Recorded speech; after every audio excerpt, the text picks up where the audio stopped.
Assalamualaikum warahmatullahi wabarakatuh. Halo sahabat kampung dongeng, pripun kabare? Perkenalkan nama saya Cahya, umur saya 11 tahun dari kampung dongeng Serang. Saya akan membawakan sebuah cerita tentang asal muasal terbentuknya Gunung Pinang. Cerita ini diambil dari laman ceritarakyat.com.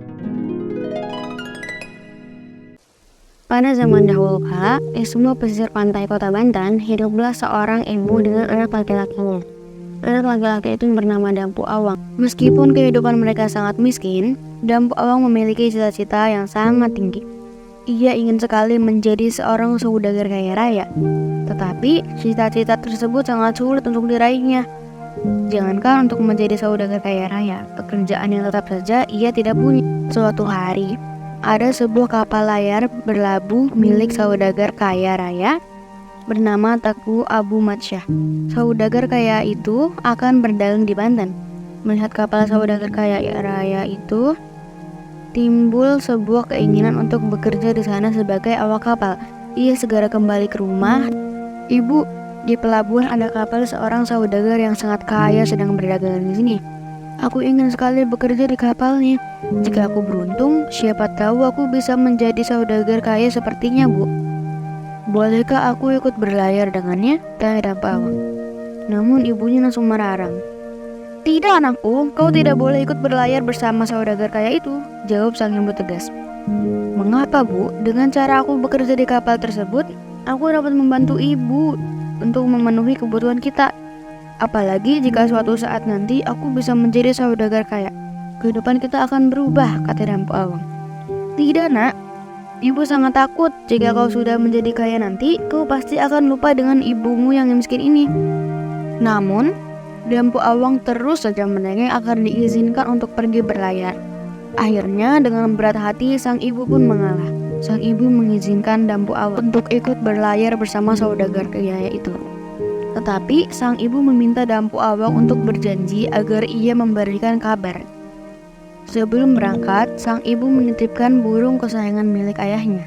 Jagalah burung itu baik-baik nak, dan jangan lupa untuk memberikan kabar, kata ibunya. Baik ibu, aku tidak akan melupakan pesan ibu, kata Dampu Awang. Sang ibu menangis dan memeluk anaknya dengan sangat erat. Dampu Awang pun langsung naik ke kapal dan siap untuk berlayar ke Malang.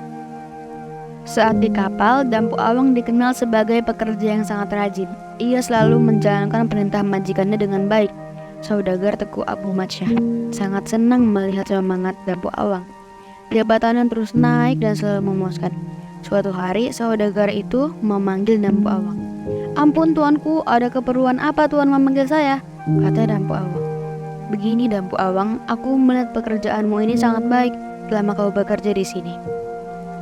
Kau selalu menunjukkan rasa hormatmu.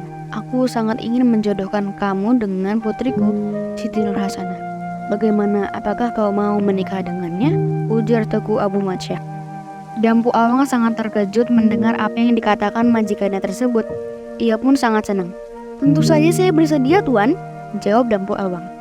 Akhirnya pernikahan pun dilaksanakan dengan sangat meriah. Menjadi menantu saudagar kaya, ia dipercaya untuk menyimpan seluruh harta mertuanya tersebut. Setelah mereka menikah, Teguh Abu Matsyah jatuh sakit dan meninggal dunia.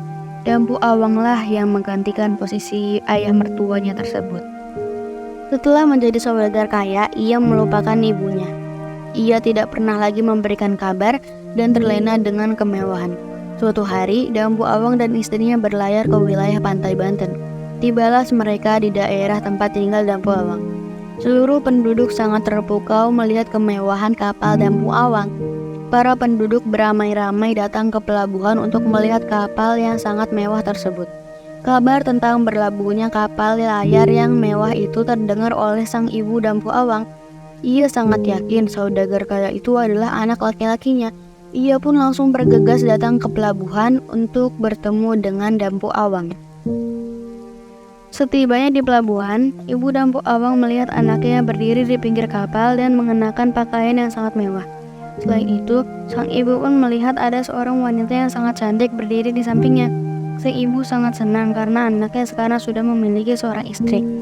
Ia pun langsung berlari ke arah kapal mendekati anaknya tersebut. Ia berlari dengan cepat dan berteriak memanggil anaknya. "Dampu Awang anakku, kau sudah kembali nak, ibu sangat merindukanmu," kata sang ibu menangis bahagia. Dampu Awang sangat terkejut melihat seorang perempuan tua yang pakaiannya compang-camping dan sangat dekil sekali. Ia sangat mengenal wajah perempuan yang memanggil-manggil namanya tersebut. Ia tahu bahwa perempuan itu adalah ibunya. "Kang, apakah perempuan tua itu adalah ibumu? Mengapa selama ini kau tidak pernah menceritakan jika masih mempunyai seorang ibu?" Tanya istrinya heran. "Bukan sayang, perempuan tua itu bukan ibuku. Ibuku sudah lama meninggal. Ia hanya seorang perempuan yang gila. Sudah abaikan saja perkataan itu. Sungguh tidak penting," kata Dampu Awang. Sang ibu terus-menerus memanggil namanya. "Hei perempuan tua, diamlah. Kau bukan ibuku. Aku sudah tidak memiliki ibu. Ibuku sudah lama meninggal," kata Dampu Awang sangat kesal. Sang ibu sangat terkejut mendengar apa yang dikatakan anak laki-lakinya itu. Kini ketakutan menjadi kenyataan. Hatinya bagaikan teriris-iris. Kini anak kandungnya sendiri tidak mengakuinya sebagai ibunya. Air mata pun membasahi pipinya. Tanpa sadar ia berdoa, "Ya Tuhan, apakah aku salah? Jika dia bukan anakku Dampu Awang, biarkanlah dia pergi. Tetapi jika dia anakku, tolonglah berikanlah hukuman yang setimpal kepadanya." Doa sang ibu. Tidak lama kemudian, bumi ketika bergetar. Langit bergemuruh. Petir pun menyambar sangat dahsyat. Langit pun berubah menjadi sangat gelap. Tiba-tiba terjadilah badai. Kapal layar Dampu Awang yang sangat mewah itu terombang-ambing di lautan. Seluruh isinya porak-poranda. Dampu Awang dan istrinya sangat panik. Tiba-tiba burung peliharaan Dampu Awang berbicara. "Dampu Awang, akuilah perempuan itu sebagai ibumu. Cepatlah, akui dia," kata sang burung. "Tidak, ibuku sudah lama mati," teriak Dampu Awang. Seketika kapal layar Dampu Awang tiba-tiba terangkat ke udara dan terlempar ke sebelah selatan dan seluruh isinya. Kapal itu terungkup dan membentuk sebuah gunung. Dampu Awang dan istrinya tidak dapat menyelamatkan diri. Setelah itu lautan kembali seperti semula dan seolah tidak terjadi apa-apa. Kini gunung tersebut dikenal dengan nama Gunung Pinang. Dan hingga kini gunung tersebut masih ada dan letaknya di Jalan Raya Serang Cilegon. Wah, kasihan sekali ya nasib Dampu Awang. Teman-teman jangan lupa ya, kita harus menghormati dan menyayangi orang tuamu selagi dia masih hidup. Durhaka terhadap orang tua hanya akan membuat kita tidak bahagia. Demikian cerita dari saya. Terima kasih sahabat kampung dongeng. Salam literasi. Lestarikan budayamu. Wassalamualaikum warahmatullahi wabarakatuh.